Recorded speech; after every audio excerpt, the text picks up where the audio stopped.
my God, guys, are you following the Danish deception? That is the story that is trending right now. It's in 26 parts. I went to watch the whole series so I can come and summarize for you guys, because I know that I have a lot of followers that love my summary.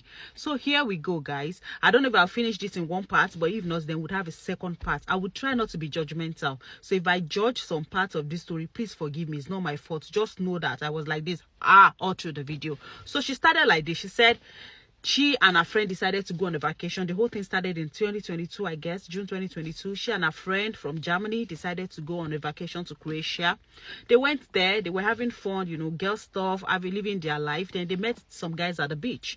2 guys. She said she and her friend decided to hang out with these guys. They were gisting, they were this, they were that, they were that. You know, she liked the guy. She said this guy looked like a model. One of them looked like a model. You know, all those Calvin Klein model. That's how she described the guy. It wasn't as if she mentioned names or anything.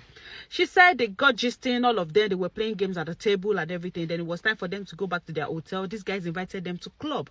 She said she told her friend, and her friend was saying, no, we just met these guys. I don't think this is a good idea. But she was pestering her friend, and her friend obliged. So they hung out with these guys. They went to club, you know, everything went smoothly. And then it was time for her to go back to her hotel room. She told this guy, I need to go back. And he respected that, you know, even after drinking together and everything. Okay, no problem. Go back to your hotel room, no problem. Or Airbnb. So she went back. She said they already followed each other on Instagram. They exchanged socials. So she followed the guy. She also followed the guy's friend on social media, on Instagram. And so she went to her hotel, and that was it. It was time for her to go back. She said she went to another place. Her friend went back to Germany, but her own vacation was not over, but she had to move to another country, I guess. So she went there.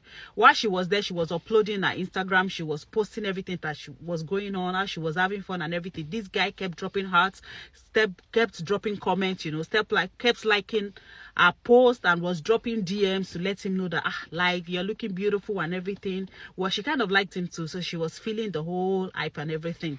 She went back to Texas. When she got to Texas, few days later, this guy texted her and said, do you want to go to Ibiza? And she was like, Ibiza? Just like, yeah, I'm going to pay for the trip, you know, come with me to Ibiza. And she was like, this guy is loaded though. He wants to take me to Ibiza just like that. We just met some time ago. And she was like, well, you know, I just came back from a type of vacation. I don't really know you that well, so I would pass. Okay, no problem. She said with this no, she thought that the guy would, you know, kind of give up on her. Maybe he wouldn't be checking up, but he was still checking up on her. And after a while, this guy even called, I think a few months later, and said, how you doing? What's up? What's up? What's up? I have a job conference that I want to do at Monaco, and I want you to come with me. She was like, she was kind of hesitating at first, and then she gave in like, oh, that would be a good idea. Don't worry, I'm going to be paying for everything. You don't have to do it. Just come with me. She said she sent him her passport page. That was the place I said, just like that. She sent this guy her passport information. She didn't even have this guy's number. It was through social media that they were still communicating. Sent him a passport. It was after she sent her passport information that she felt, oh, wow, I don't even have his number. So she asked for his number. They exchanged phone numbers, and they were always talking and everything. She said at the time she wanted to call him on FaceTime, like, do you want us to do FaceTime? And this guy said, no, I want the anticipation to be very, very high, so that when we meet, we would have missed each other's face and everything. Since we're going to be meeting in Monaco, why do we need to FaceTime? She said, okay, no problem. So she planned the trip. They went to Monaco together. She said the hotel was amazing. Like, the place was so beautiful. She said at first she didn't want to start looking like a girl who was tripping, but almost she tripped. Like, the hotel was so nice. He took her to fancy restaurants. He was doing nice things for her. And she said she even saw a Chanel bag that she liked. And this guy said, if you want it, you can take it. It's a beautiful place. I'm going to pay for it. But she didn't want to look like a type of girl that was obsessed with money. And so she said, no, don't worry. She just got a $200 glasses. Like, let's keep it, you know, minimal. I don't want to be spending too much money, you know, as a good girl now. Good Naija girl, Onyeka, good Naija girl. So that's how this guy and her were having so much fun. She said we did it not once, not twice. She was giving out the information about how, you know, she was meeting, everything was going on. Yeah, after that, she went back to Texas. The guy went back to Denmark. And, you know, that's when they decided that they should start their relationship, like fully. So they decided to start a relationship. No. Before then, she said while this guy was doing all of those nice things for her in Monaco, she said, guy, I cannot hide it anymore. I think I've fallen in love with you. He looked at her and said, well, I'm going to wait for my own moment. This is your moment. I'm going to wait for my own moment. She said, okay, no problem. I don't want to ruin it for you. She said at a time she fell sometime, maybe she had a seizure or something that had never happened to her before. She fell. She woke up at the hospital. While she was awake, this guy said, I think I have fallen in love with you too. During your vulnerable moments, I see that I really like you. And she was like, oh, really? So that was it. She went back to Texas. The guy went back to Denmark. And their relationship started in full, like in full. So they were always communicating. He was sending videos. He was doing everything for her. Doing all of this, this guy was always sending her gifts, like buying her stuff, doing nice things for her. This girl was falling in love. Big guy. This guy told her stories about how he's a prince, he's from royalty, his family is rich, he has properties, he has a good job, he has this, he has that, he's doing this.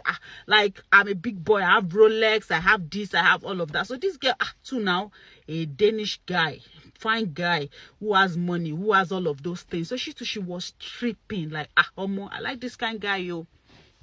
So the guy decided to come visit her at Texas. He came all the way from Denmark to visit her at Texas. And, you know, she introduced this guy to her friends. And her friends were like, oh, this guy is cool. Oh, he's likable. We like him. She said, Shebi, I told you guys. I told you guys you would like him now. You think it's easy for me to just fall in love with somebody like that? Like, everybody welcomed him. And they have, like, a small circle. So he was introduced to her friends, like a little circle of friends. And that's it. It became, like, a part of her circle.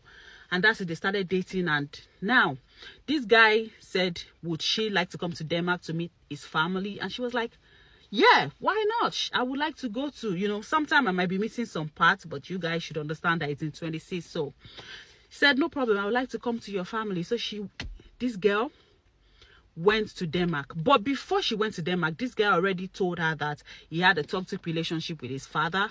His sister was kind of mean, you know, everything. He told her all of this silly things, and also said that his dad was sick, so he's always in and out of hospital. When she got there, she met his mom, liked his mom was cooking, she liked his mom's food, met his sister, and she actually thought the sister was normal, like there was nothing bad about her. Maybe the sister welcomed her well and everything. So that's it though. She left Denmark, went back to Texas. This guy came to visit her in Texas. While she was there, that was when she felt, oh, I like this guy, you like me. What do you want us to do? Do you want me to move here? The guy was like asking, do you want me to move here, or would you like to move to Denmark? She was like, well, I can move to Denmark. The guy was like, I see that you have like your own life here, your family, your friends, and you're so close to everybody. I don't want to just grab you away from them. Maybe I should move to Texas. The guy was like, oh, that would be really cool. So let's start your immigration process. And you know, if they want to start the immigration process, they have to like kind of get married. They went to like do the registry thing together, you know, with maybe like few close friends, and that's it. Started the immigration process. This guy had his visa, or let me just say his green card. So you know that there's something about American immigration process. If you're going to be doing like a fiancé visa with somebody, you have to do this 90 days. I don't know if you guys remember 90 days fiancé, where you guys have to like show proof that you've been together, you live together, you have bank accounts together, you know, you've been out with family and friends, you know, all of those celebration, all of those things and everything. So she decided that they should do like the traditional marriage, all of those proof that they needed.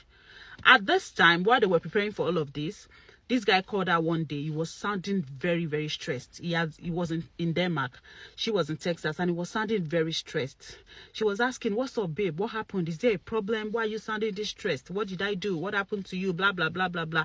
This guy was like, I have a problem with IRS. You know, I did some tax evasion, BS, and I'm having real problem. They've frozen my accounts, some of my properties that I needed to, you know, buy and everything. They've frozen everything. I'm in serious need of money. There's a lot of things going on with me. And she was like, oh my God, as my fiance or my man, do you need my help? He was like, no, I just have to tell you because you're my woman, you're my partner. No, I can help you. Let me help. She was like, I don't really think you should do that. So she was persistent, and the guy said, okay, no problem. You know, I can't say no to you. You're my woman. So she sent $50K dollars. Yeah. $50,000. She sent it, and this guy was like so thankful, like, oh, thank you so much, babe, I appreciate this, I'm so grateful for your kindness and everything. And you know, everything went normal. After this, he planned another trip and called her, babe, I just booked us a trip to go have like a little honeymoon, let's go celebrate. She's like, while the guy was still owing her. So you should know that the guy was still spending money on these trips and everything while owing her all of that money. I think we're going to be having a part 2 because I can't fit everything into just one part. So come here for part 2, guys.